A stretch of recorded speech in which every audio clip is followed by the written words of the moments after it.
Hello, my ancient ones. I've been going back and forth. Like, should I say the awakened ones, the ancient ones? I mean, we are all awakening, right? I don't know. Intuitively, I've been feeling I should use both. But for the purpose of this video, I'll say welcome, ancient ones. This video is going to be geared towards divination. Before I jump in really quickly, I just want to thank Tabitha, Nico Ange, and Juan for your generous tips and donations. Greatly appreciated. 1,000 blessings to you all. And I also want to wish a very happy birthday to Katie. She was in the comments in one of my previous videos and stated that today would be her birthday. So happy birthday, Katie. All right, jumping right in.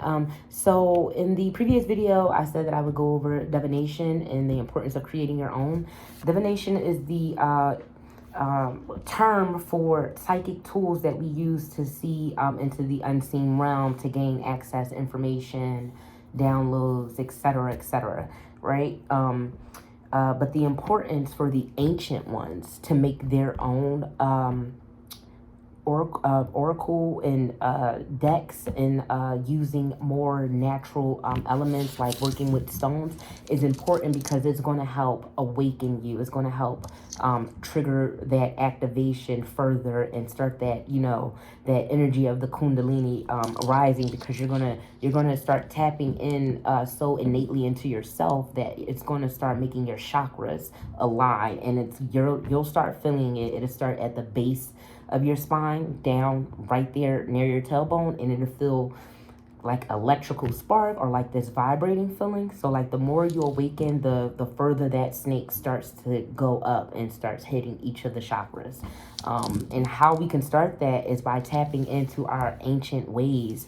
So first I want to introduce you guys to my stones.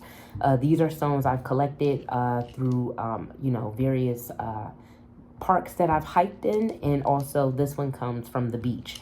I use these stones to pick up the energy. Well, I use them in my left hand to pick up the energy in me, around me, for a reading. So sometimes you may see me throw them down. I need to read them before I start the reading. They tell me about the energy, or they give me like a yes or no read if I have like a question before I'm about to do something or reading. So stones, because they're natural and from the earth, are very they're very magical.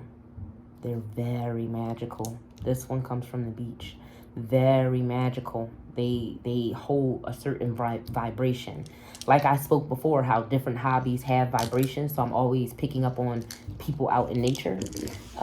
So do divination tools. So like tarot cards are a good divination tool. And no, you do not need to wait for someone to buy you your own deck. However, you do need to wait till you feel that urge or that call to get a deck, and then you need to pick one that speaks to you so that you have a better chance connecting with it. When you first get your deck, make sure you're doing a lot of shuffling, because it has passed through so many channels. It came from the creator, the manufacturer, inventory, set in the store shelf, and stagnant energy waiting to be purchased. You need to make sure you're shuffling them to get your energy in the cards. Remove any stagnant and negative energy out of the cards so that you can get an active read. Not everybody can work with tarot. I can work with tarot if I'm reading for myself. However, it gets a little shaky when I start reading for other people because I'm picking up on energies. Half the deck at a time would just start, you know, spilling out like that, and it becomes very overwhelming for me.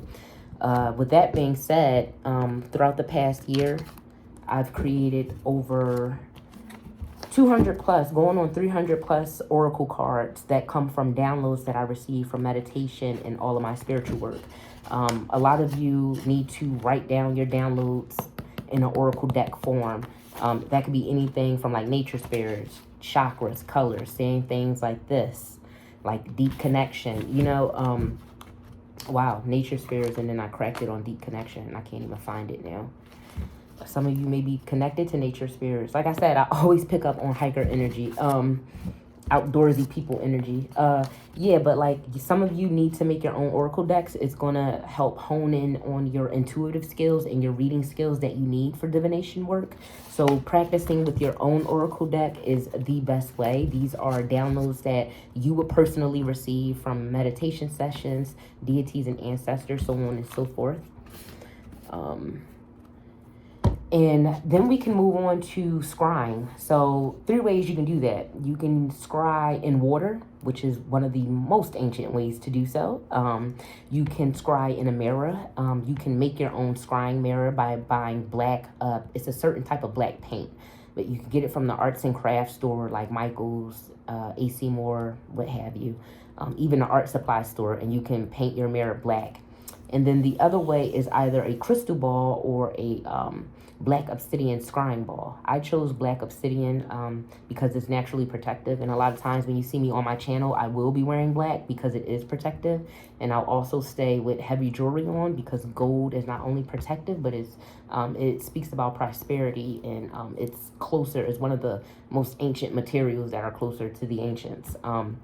So scrying is basically the ability to gain images and downloads through a reflective surface. And it is a skill. Some people naturally have this skill. Some people need to work on it, like with any divination tool. Some people are naturally gifted at these, but they suck at pulling oracles or, working with scrying.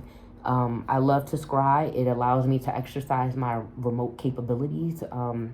It allows me to pull downloads to see if I'm, accurate, because I'm constantly testing myself for accuracy. It's just something I have a habit of doing to make sure that the information I'm receiving is correct.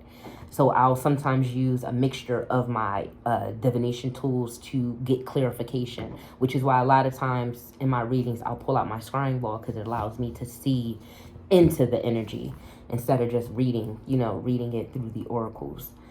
With that being said, runes, they are another ancient tool. I believe it might be related to the Norse culture, but correct me if I'm wrong. I'm not a genius.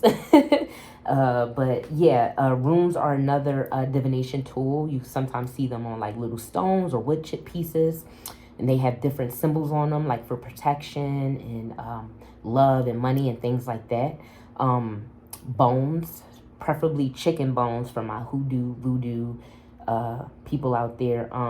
Reading bones is another divination skill, as well as working with seashells.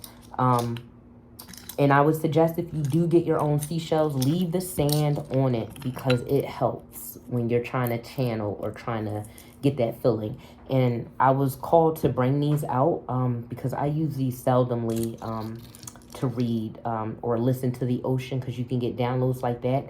But some of you have a connection to Atlantis. Some of you have a connection to mermaids and sirens, and the ocean is the primordial waters. It is the most ancient place on this earth aside from our mountains, Appalachian, which I'm hearing again. Yeah, so I'm hearing that some of you either need to, like I said, start working with seashells or getting by the water and working with the water element and scrying. I'm hearing you should scry into the ocean water or the river or something like that. You might find some type of connection there for you. But pretty much. And then the last one that I use is a Ouija board. Now, like I said, tarot cards act like a Ouija board for me is like a party line. However, when I made my own Ouija board, because I put my own hands into this and I painted it myself, it was a $4.94 board from Walmart. It worked better than the store-bought brand because, like I said, it's coming from a million different people. A factory is passing through. The boards are sitting in a box on a shelf. And when you see them, part of your rational brain doesn't take it serious, because when you see a Ouija board, you think of all the little movies we watched that had Ouija boards on there and people made fun of it. And so your rational brain tends to block the connection. So you should make your own Ouija board if you're into that. Now, I do suggest that you guys dibble and dabble, if you already haven't, with all of the divination tools I've described, so that you can get a feel for which one vibrates with you and you're being called to work with. With that being said, I hope that was helpful. Please don't forget to like, share, comment, and subscribe. And drop down any other divination tools that you like to use or your family like to use, and any tips and tricks